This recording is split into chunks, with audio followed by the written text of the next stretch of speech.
This is a review of April 2021 Wellington property market versus, well, versus the past, really. April 2020, of course, was a crazy month. That was when we were in lockdown. So you can't really compare anything to that because that was not normal. So I've tried to make sense of things if those numbers don't make sense. And so, yeah, hopefully that's useful. All right, but in summary, look, the market's still going strong. Things are still selling. The market is definitely still hot. Prices leveling off? There is some indication that perhaps they are, but yeah, you know, month to month results can be a little bit up and down. So until we perhaps see one more month, I'm reluctant or hesitant to call it a trend. Anyway, let's get into it. So here we have median house prices, and I'll move this out of the way because I cannot see. There we go. So look, 870,000 in April 2021 versus 730 in April 2020. That's definitely a big jump up of 19%.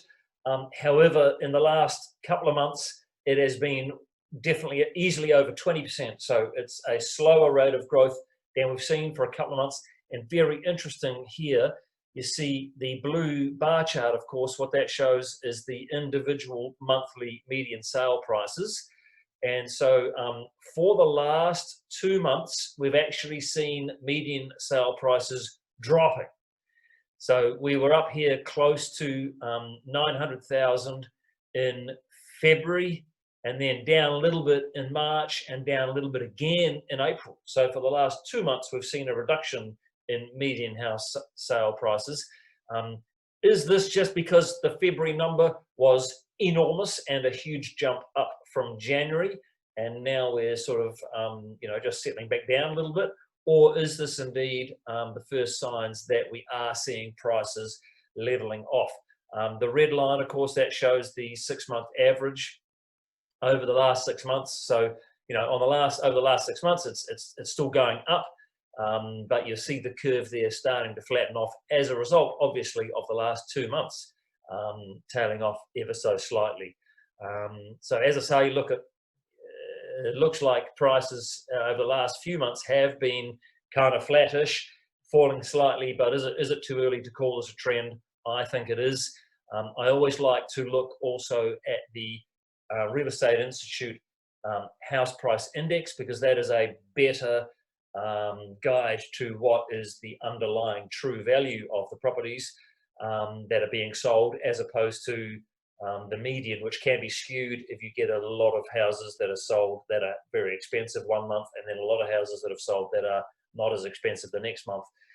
This number can go up and down a bit, but it doesn't actually indicate prices or values are going up and down a bit, which of course is what's most important. And the Real Estate Institute House Price Index for April. So here you see Wellington over the last month, it's gone up by 1.6%. Over the last 3 months, 9.5%. These are still very strong growth numbers. I mean, 1.6% true value growth in 1 month, still very strong result. Not as strong as the last couple of months, though. So 1.6 still strong, but not as strong as we've seen for the last few months. And interesting, you see there in New Zealand, only 0.6% over the last month for New Zealand as a whole. So that is definitely slower price growth than we have seen. As you can see, New Zealand as a whole, nearly 9% over the last 3 months, but only 0.5% or just over 0.5% in the last 1 month. So that shows you that the last 1 month was definitely a lot slower growth than the 2 months prior for the whole thing to add up to 8.7. And if we look back at Wellington again, 34% over the last 12 months. So for the last 3 months in a row, we've seen the highest house price index growth for Wellington than you've ever seen. So February was the highest growth ever. March was the highest growth ever, beating February. And now April is the highest growth ever, beating March. It doesn't necessarily mean that the price raises over the last months have been going up and up and up, but we are capturing the biggest growth over a 12-month period. And as you can see, it does look like house price growth may be slowing down a bit, which is kind of consistent with what we saw before in terms of the median prices. So anyway, on to the next stuff. How many new listings? And I'm comparing here to not only April 2020, but also April 2019, because of course, April 2020, crazy month. Almost nobody was listing their properties during COVID lockdown for obvious reasons. So 103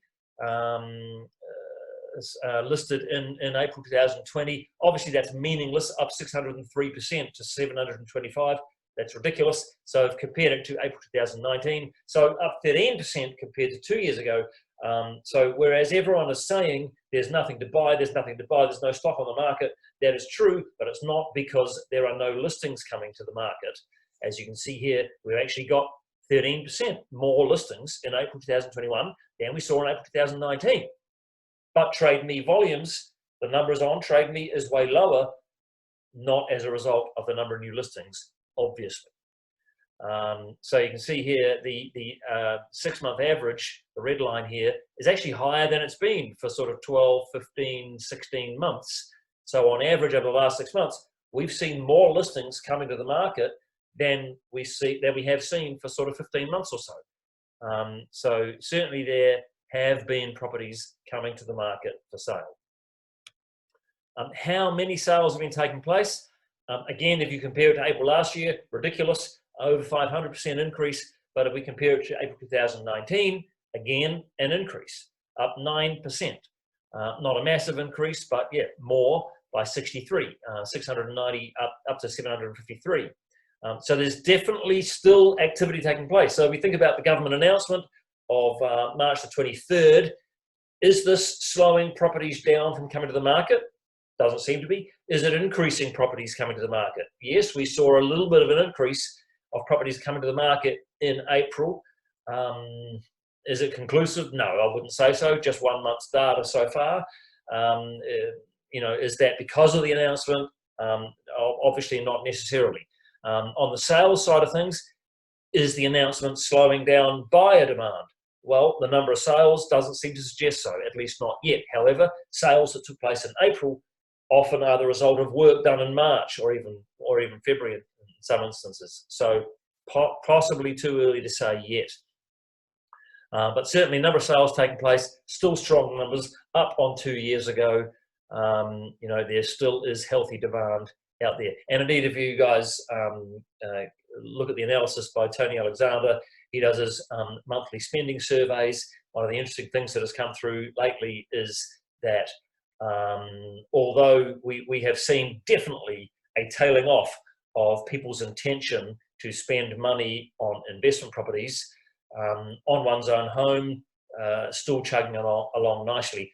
Interestingly, if you look further into his numbers, you actually see that while the government announcement was intended to tilt the housing market in favour of first home buyers, it's the first home buyers, it's the younger people, I think it's under 30, whose demand has tailed off most in terms of property. So it's interesting that as soon as the market shows some initial signs or some signs of slowing down, it's the first home buyers, it's the younger people who are inexperienced, who haven't seen 2 or 3 market cycles. They get spooked first and they actually leave the market first, which is completely the opposite intention of apparently what the March 23rd announcement was meant to cause. But anyway, it's certainly no shortage of sales taking place in Wellington, so it appears that overall, no lack of demand still. How long is it taking to sell? Pretty consistent here, 30 days versus 31 days last year. Not statistically significant, I would suggest. 1 day less, probably neither here nor there. Again, you can see the red line, the 6-month moving average there. It is low now over the last 6 months compared to the last 2 years or so, ever so slightly less than what it was, than what we've seen in the last couple of years. So continuing with the same trend, it's not taking long to sell property in Wellington. Inventory, now this is interesting, 5 weeks worth of inventory again in April. In March we had 6 weeks. In January and February we had 7 weeks. Back in December we had 4. That's the lowest I've ever seen. Before, other than that, it has been way back in mid 2016 when the Wellington market really started getting going. It's been since then that we have seen 6 weeks worth of supply. So back then we had quite a few months where we had only 6 weeks worth of supply. That is very, very short indeed. Since then it's been more than that, until a couple of instances in the last 6 months where we had 4 weeks, and in April 5 weeks, and in March 6 weeks again. So certainly supply has been very low when you measure it as a function of the number of weeks worth of supply compared to demand. So what this means is that in April it would have taken 5 weeks to sell everything that was on the market if things continued to sell at the same rate and no new listings come on. So yeah, basically it means 5 weeks worth of supply on the market. Way, way less than April 2020 at 9 weeks, and even less again than April 2019 at 10 weeks. So still the market is very, very undersupplied compared to the level of demand, which will be why prices, under that scenario, there's no way prices can really fall, certainly not by much if they are going to fall. Number of listings on TradeMe, very similar situation. In May 2020, we saw 1,634. As of yesterday, I believe it was, or this morning when I compiled the data, I now can't remember, 1,158 listings, big drop of 27%. And this is consistent with what you can see here over the last sort of 18 months or so.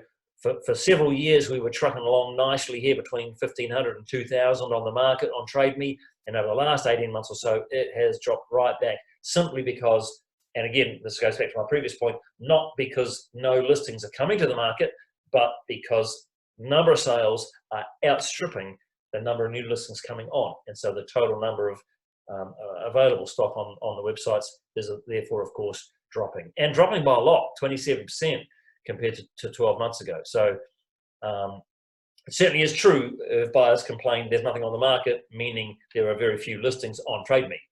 But that's because the ones that do come on, they get sold pretty quickly. So in summary, we have for the fourth month in a row, I apologize, fourth month in a row, seen the highest house price index growth in Wellington when measured over a 12-month period, absolutely massive at 34%. But for the last 3 months, February, March, April, median house prices have been approximately level, in fact, slowly or gradually or slightly reducing from February to March and March to April. Will this continue? It'll be interesting to see. New listings up versus 2019. I have ignored the massive increase versus 2020 because of COVID lockdown. Similarly, sales volumes are up, but not by as much when compared to 2019. Duration to sell is stable and pretty low. Inventory is down and the lowest, almost the lowest we've ever seen at 5 weeks. And website listings down. So, and my last comment there is, whoopsie daisy, is there a slowdown happening? At least I think that's what it says. It's covered up on my screen, and I annoyingly can't get rid of it, this thing, so I can't even read it. So I hope you can read it. But yeah, I think it says something like, is there a slowdown happening? Is there a slowdown in price growth taking place? There are some signs that there is some lessening of activity. And anecdotally, while I haven't analysed the numbers for about 3 weeks, it looks to me like the number of people coming through open homes, certainly at Low&Co, is a little less than we saw a month ago, say. But overall, properties are selling. There are very few still that don't sell on tender day or whatever the deadline is. And the prices I'm seeing are still absolutely huge. So the market's still very strong. If you are a buyer out there, I would suggest do not wait in the hope that prices will fall, because if they do, I'm predicting they will fall by hardly anything. So for heaven's sake, do not count on that. Just carry on. And if you find something that suits you, go ahead and buy it. For what it's worth, my personal view is that once the ramifications of that government announcement as of sort of 2 months ago are fully integrated into the market, I cannot get my head around any other option than the market will slow down as a result of that. And obviously there will be a distinction between typical family homes, which are not really impacted by the loss of mortgage tax deductibility for investors. But for example, a 4-flat property, there's no question that's an investment product, and the cash flow for the investors is now significantly altered in a negative respect. And so I cannot escape the view that the value or the market price of these things will slow down or fall a little bit. So overall, the market, I feel, is likely to slow. By how much and when, I would have thought soon. But will it just slow down? Will prices continue going up a bit, albeit at a slower pace? Or will they actually fall? I cannot imagine prices falling by much. If they do, and for long, there's just still too much demand out there and supply. We are still undersupplied, no question about it. But that's my general view. I have, of course, been wrong many times before. Hey, thanks for joining me, everyone. Have a good evening. See you next time.